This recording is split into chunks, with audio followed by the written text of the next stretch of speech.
Now, as said in the previous report, this conflict between US and Israel and Iran is certainly an incident which is escalating by the hour. And to talk more on this and to get an update, we have an expert in the international communications and geopolitics, Dr. Manoj Jinadasa, Senior Lecturer and Head of Department of Mass Communication of the University of Kelaniya. Thank you very much, sir, for joining us. So, if you are able to bring us up to date and a quick analysis of the situation.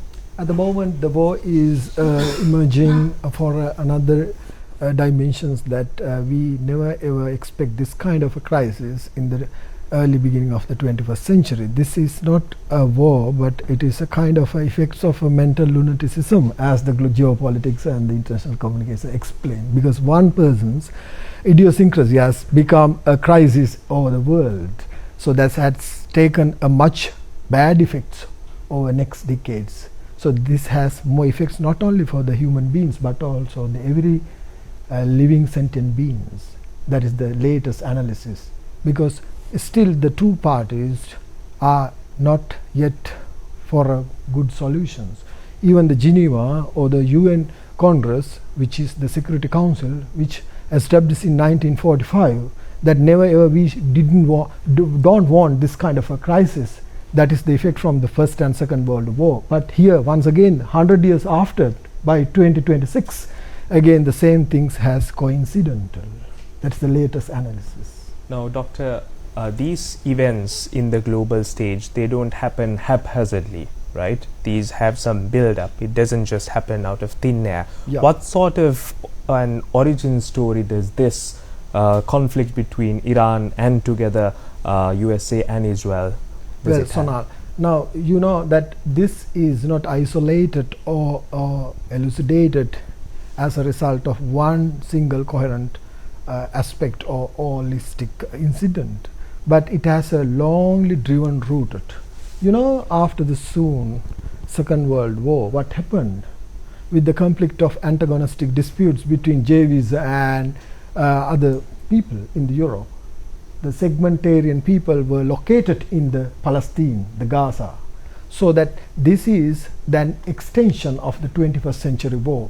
So that the origin is purely a religious, but still it prevailed as the conflict between Western and Eastern powers. So nowadays, people thinking like Russia, India, China, and some of the African leaders are conglomerating for another dimensions. But meanwhile, this in when it comes to the global South Asian, we are having a very good potential to deal with this kind of segmentarian conflict. It is neither a war but a kind of a mental lunaticism. Once again, I stress why that. The Hitler, soon after the Second World War in the Berlin, hit himself by his shot.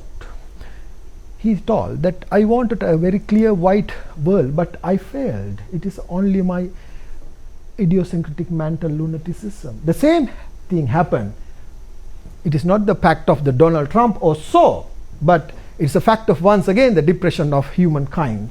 Maybe the information or whatever the technology or the science or whatever we have been failed.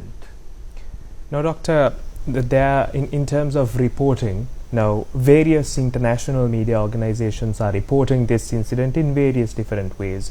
Sometimes there might be biases, yep. There might be some agendas, backstory agendas. So what do you have to say about the neutrality when reporting very sensitive matters when it comes to global war situations around the world? Well, Sonal, that is the fact. As the media which can have the space and the intersection to see what is happening today in our current lives, the media's role is very critical and coincidental. Why I say that the media is not neutral? You know, at the very beginning of the First or Second World, that was the same thing happened, that the media has an underlying ideology which support for either one of the political or economic power. But later on, when it becomes 1960, Noam Chomsky said that it is neither politics, but the politics is played under the play of economics. You know who is the Donald Trump? Donald Trump represents from the American capitalisms. So that is the case. The earlier, you know, the Trump, it's not the Trump, will say other presidents' lives. Who are them? So they represent some kind of what you states peoples believe that what they want as the democracy or the liberal kind of a society. But Donald Trump represents the ill effects of the Western bloody capitalism. So that media is doing this much more. That means media is doing the war. It's not the war in the ground, but the media is showing us an exaggerated flamboyance war. That's why the media, you know, that when it comes to the CNN or Al Jazeera, or they are represent their own religiosity, their own ethnic interpretation to the war.